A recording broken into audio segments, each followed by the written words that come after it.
भूतिया हवेली का रहस्य। किसी छोटे से गांव के पास एक पुरानी हवेली हुआ करती थी जिसे लोग भूतिया हवेली कहते थे।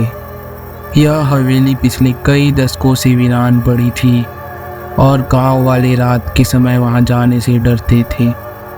लोग कहते थे कि हवेली में कुछ अजीब सी आवाज़ें आती हैं और रात के समय लाइट जलते बुझते हुए दिखाई देते हैं। इन गांव में एक नौजवान लड़का रवि आया। उसे भूत प्रेतों पर बहुत ज़्यादा विश्वास नहीं था। रवि ने सुना था कि हवेली में किसी समय एक जमींदार रहता था जिसकी अचानक मृत्यु हो गई थी। रवि ने ठान लिया कि इस रहस्य को सुलझाएगा। रवि का मन बहुत साहसी था और उसने एक रात हवेली में जाने का फैसला किया। वह रात के लगभग 12 बजे हवेली के पास पहुंचा। हवेली का मंजर सच में बहुत डरावना था। पुराने जंग लगे दरवाजे और हवा के चलते हुए सन्नाटे के बीच उस हवेली की छवि कुछ और ही थी। वह अंदर गया। अंधेरे में सिर्फ उसके कदमों की आवाज़ और हवेली में गूंजती हुई दिल दहला देने वाली सन्नाटों की आवाज़ सुनाई दे रही थी। जैसे वैसे वह अंदर बढ़ा। उसके सामने एक पुराना चित्र दिखाई दिया। यह चित्र हवेली के पुराने मालिक का था। अचानक वह चित्र हिलने लगा और चित्र में से एक डरावनी धुंधली सी शक्ल बाहर निकली। रवि का दिल जोर जोर से धड़कने लगा, लेकिन उसने हिम्मत नहीं हारी। वह धीरे धीरे और अंदर बढ़ा। अचानक उसे अजीब सी आवाज़ें सुनाई दी, जैसे कोई भारी कदम बढ़ा रहा हो। उसने पलट कर देखा, लेकिन वहाँ कोई नहीं था। फिर उसने देखा कि एक कमरे के अंदर हल्की सी रोशनी आ रही थी। वह उस कमरे की ओर बढ़ा और दरवाज़ा खोला।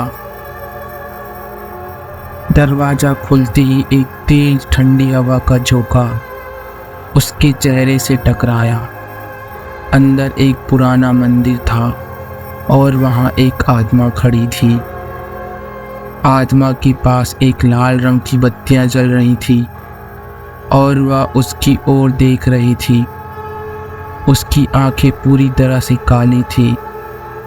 रवि की आवाज़ फंस गई। वह कुछ बोल नहीं सका। वह केवल घबराया हुआ खड़ा रहा। तभी आत्मा ने धीरे धीरे अपनी मुंह से कुछ कहा, तुम मेरे साथ आए हो तो अब तुम्हें यहाँ से जाने नहीं दूंगी। और अचानक हवा की गति बढ़ने लगी। कमरे में चारों ओर बत्तियां जलने लगी और अजीब सी आवाज़ें आने लगी। रवि ने डर के मारे कमरे से भागने की कोशिश की, लेकिन कमरे का दरवाज़ा बंद हो चुका था। अब वह घबराकर चिल्लाया, मुझे जाने दो, मुझे जाने दो। लेकिन कोई सुनने वाला नहीं था। सिर से पांव तक पसीने में भीगा रवि देखता है कि वह अब आत्मा उसकी ओर बढ़ रही थी।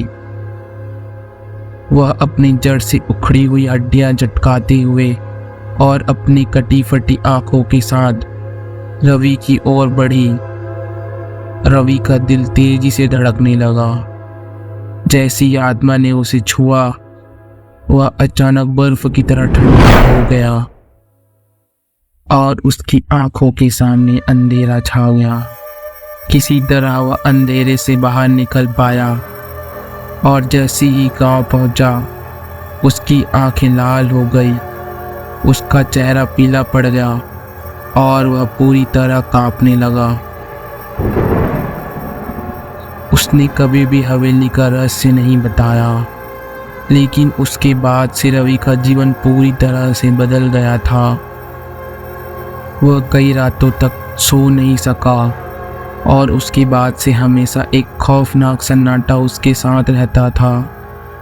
कहा जाता है कि हवेली आज भी भूतिया है और जो भी वहां जाता है वह या तो वापस नहीं लौटता या फिर उसे वहाँ की आत्माएं हमेशा के लिए घेर लेती हैं।